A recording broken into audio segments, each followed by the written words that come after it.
Welcome to the Terrain Navigator Pro software training series.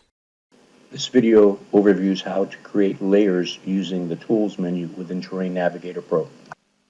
Hello, this is a continuation of using the Tools pull-down menu to add layers to a Terrain Navigator Pro topo or aerial map. In this video, we will be looking at ranged lines and then routes, tracks, and polygons. Okay, same as before, we go up to the Tools menu, left click, change tools, and then drag down. In this case, we'll choose range bearing line. A range bearing line is great for having a permanent measurement of distance or determining distance based on time traveled. In this case, it's as all other tools, you have one icon for the tool when you're on top of the tool itself, or icon for the tool. Then it changes. If I right click at this point, I can then get information about the length and about the direction. I'm going to close that. I'm going to create a new one. You can see where the starting point will be. I will just left click. It draws the default. I'll left click here. It'll draw another default. Once I have the arrow, then I can go, or to the range line, excuse me, then I can go to the arrowhead and I can hold down the left mouse button and drag that so that I have a new direction and a new distance. This is especially useful if you want to measure a distance and have it permanent, unlike the distance tool, which is temporary. Okay, enough of that. Let's go up to Tools. Let's go to Change Tool.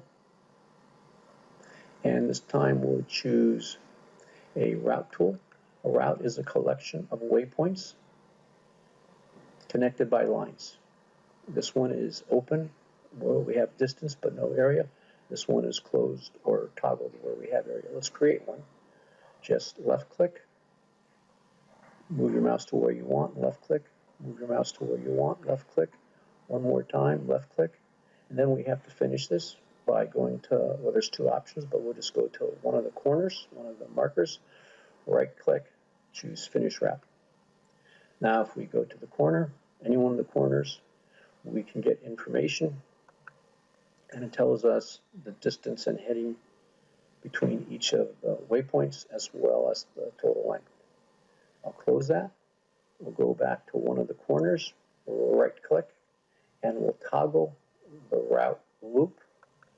That gives us a confined area, and we can then get the area itself by right clicking and selecting information. And you can see now we have acreage, almost 87 acres. Mine look different than yours because I made them sort of a little more visible and they automatically shade. You can do that within preferences. Okay, as long as we're here, and so we have some room on the screen, I'm just going to delete that by, again, taking the cursor over one of the corners, right-clicking, and saying delete route.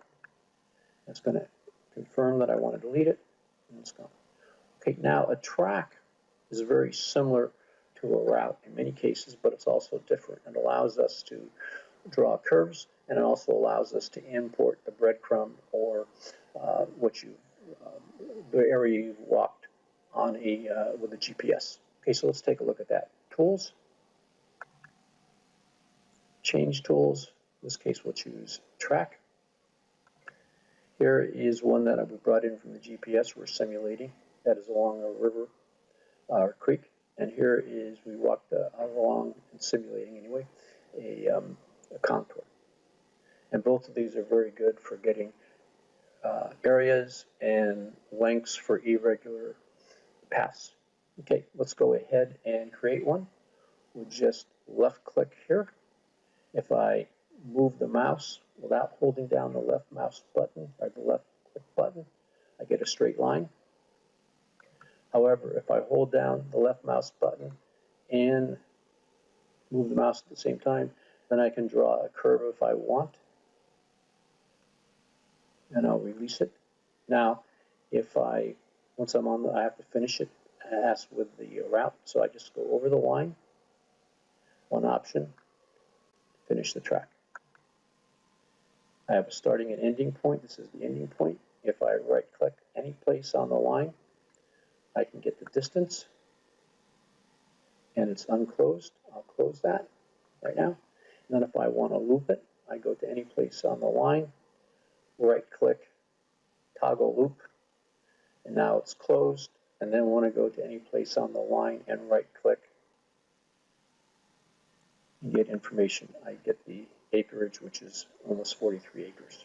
And again, I have my default set up so that it's highlighted, and then when I close it, it's filled in.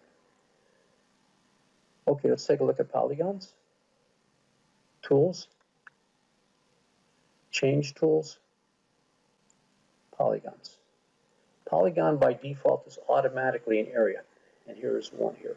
And it also allows you to cut out the center or other pieces. Let's just do one right here. You can see it's a cross. I'll just click, click, click, and it automatically draws the area every time I click. I can drag one of the corners in or out.